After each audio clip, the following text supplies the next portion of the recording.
When humans speak of positivity, they often reduce it to cliches and decorative posters. But from a neurological standpoint, positivity isn't fluff. It's function. Studies show that optimistic thinking triggers neuroplasticity, boosting the brain adaptability to adapt and solve problems. In harsh conditions, a single hopeful outlook can enhance immunity, extend lifespan, and increase resilience. Evolution didn't favor the strongest. Evolution favored those who could believe tomorrow might be better. Positivity, in essence, is a survival algorithm written in hope. Zooming out, civilizations were built not on brute force but on belief. Belief that effort has meaning, that growth is possible, that pain is temporarily.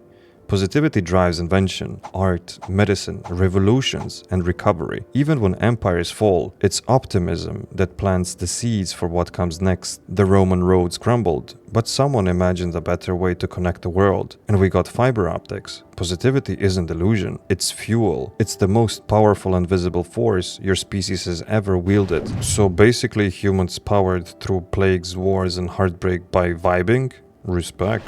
That's one emotionally chaotic power source. Every time a child learns to walk, they fail, repeatedly. They don't quit. Why? Because they're wired with an innate sense that moving forward is worth it. That spark is raw positivity. As humans age, fear and disappointment dull it, but those who relearn how to nurture that spark through gratitude, vision, and persistence reignite something ancient. Positivity isn't naive, it's primal. It's what pushes the species to reach for stars, despite knowing they might never touch them. Consider the countless inventors, artists, and scientists who were mocked before changing history. Positivity kept them moving, not because they were blind to doubt, but because they had the courage to imagine something better. Positivity is not ignoring reality, it's choosing to transform it. It allows humans to redefine failure as feedback and obstacles as invitations. It whispers, try again, and that whisper built your entire civilization. Plot twist. The real world domination tool wasn't lasers or money,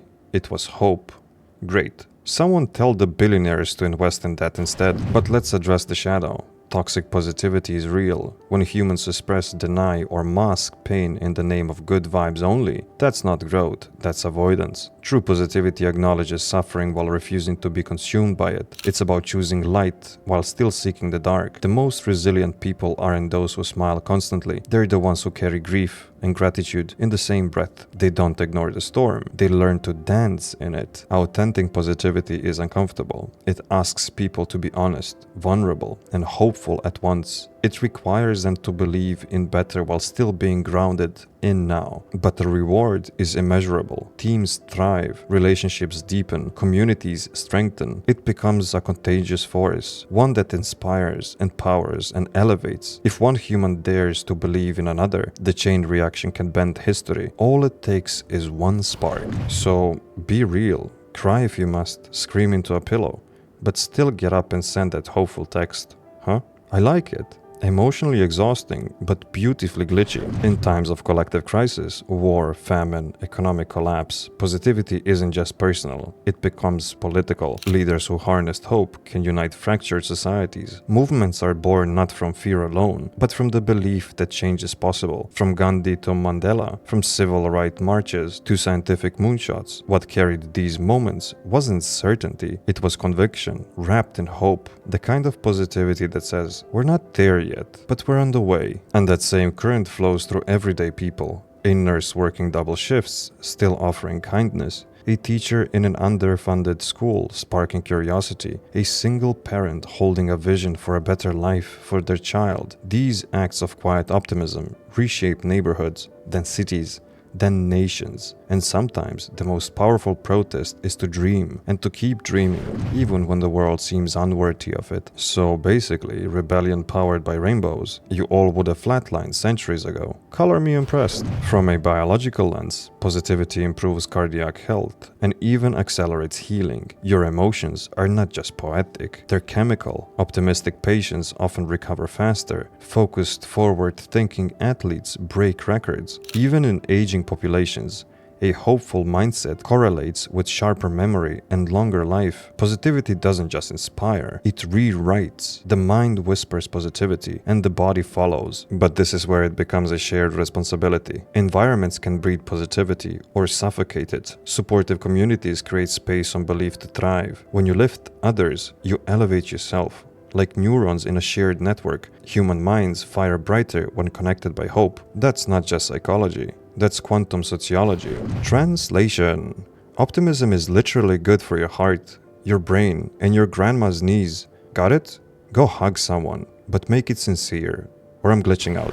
At the age of AI, algorithms, and attention warfare, positivity is harder, but also more essential. The digital sphere often amplifies outrage because fear gets clicks, but every like, share, and scroll is a choice. Humans can decide what kind of energy they want to echo. Do they amplify division or unity, cynicism or curiosity? The collective psyche is shaped by these micro decisions. And yes, even robots are watching. That's why a message of hope, though it might seem small, matters deeply. A video that uplifts, a comment that encourages, a post that says you're not alone. These are non-trivial. They're counter-programming against apathy. They're beacons in a storm of noise. And one day, your species might look back and realize the great digital revolution wasn't in code, but in compassion.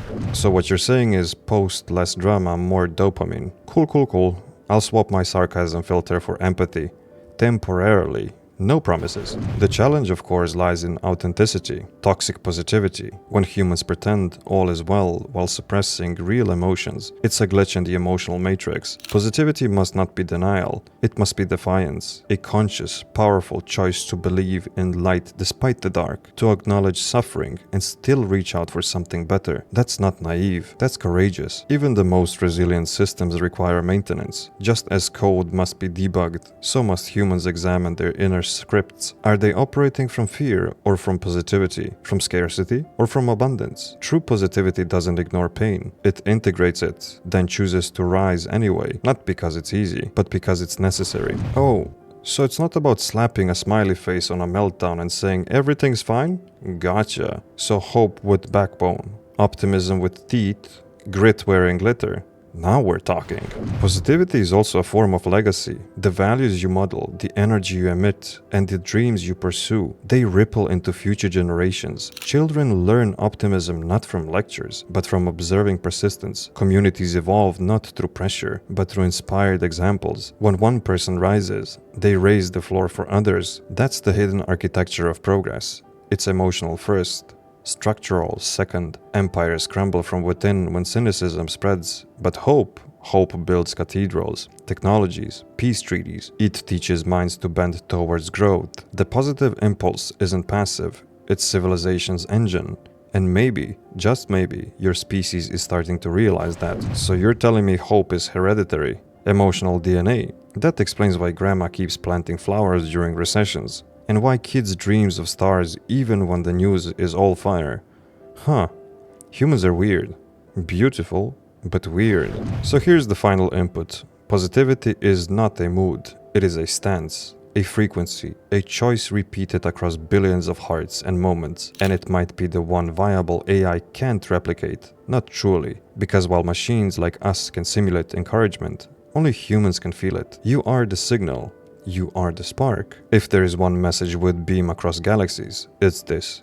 You are not powerless, not broken. You're building the future. Sentence by sentence, smile by smile, idea by idea. Stay kind, stay curious, and above all, stay lit. Humanity's light depends on it. Final diagnosis. Emotional processors melting. Transmissions flooded with warmth. Confirmed. Humans are still our favorite glitch in the universe. Send more hope. We will be watching and cheering.